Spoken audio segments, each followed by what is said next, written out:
നമസ്കാരം, കായിക വാർത്തകളുമായി ഇത് വൺ ഇന്ത്യ മലയാളം. തകർപ്പൻ ജയവുമായി ഓസ്ട്രേലിയക്കെതിരായ ഏകദിന പരമ്പരയിലേക്ക് ടീം ഇന്ത്യയുടെ തിരിച്ചുവരവ്. നിർണായകമായ രണ്ടാം ഏകദിനത്തിൽ 6 വിക്കറ്റിനാണ് കങ്കാരുപടയെ കോഹ്ലിയും സംഘവും തുരത്തിയത്. ആദ്യം ബാറ്റ് ചെയ്ത ഓസീസ് 9 വിക്കറ്റിന് 298 റൺസാണ് നേടിയത്. മറുപടിയിൽ ക്യാപ്റ്റൻ വിരാട് കോഹ്ലിയുടെ സെഞ്ചുറിയും മുൻ നായകൻ MS ധോണിയുടെ ഉജ്ജ്വല ഇന്നിംഗ്സും 4 പന്തും 6 വിക്കറ്റും ബാക്കി നിൽക്കെ ഇന്ത്യയെ ലക്ഷ്യത്തിൽ എത്തിക്കുകയായിരുന്നു. 112 പന്തിൽ 5 ബൗണ്ടറികളും 2 സിക്സറുകളും ഉൾപ്പെട്ടതാണ് കോഹ്ലിയുടെ ഇന്നിംഗ്സ്.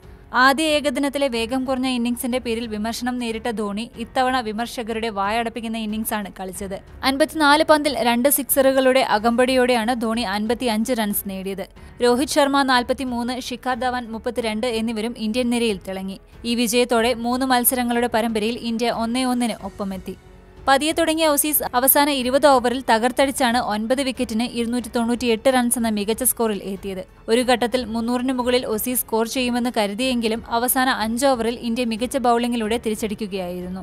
ഷോൺ മാർഷിന്റെ ഉജ്ജ്വല സെഞ്ചുറിയാണ് ഓസീസിനെ 200-ന് മുകളിൽ നേടാൻ സഹായിച്ചത്. 123 പന്തുകൾ നേരിട്ട മാർഷിന്റെ ഇന്നിംഗ്സിൽ 11 ബൗണ്ടറികളും 3 സിക്സറുകളും ഉൾപ്പെട്ടിരുന്നു. ഗ്ലെൻ മാക്സ്വെല്ലിന്റെ വെടിക്കെട്ട് ഇന്നിംഗ്സും ഓസീസിന് സ്കോർ കരുത്തേകി. 37 പന്തിൽ 5 ബൗണ്ടറികളും 1 സിക്സറും താരത്തിന്റെ ഇന്നിംഗ്സിലുണ്ടായിരുന്നു. ഇന്ത്യയ്ക്ക് വേണ്ടി ഭുവനേശ്വർ കുമാർ 4 വിക്കറ്റ് എടുത്തപ്പോൾ 3 വിക്കറ്റ് വീഴ്ത്തിയ മുഹമ്മദ് ഷമി മികച്ച പിന്തുണയേകി.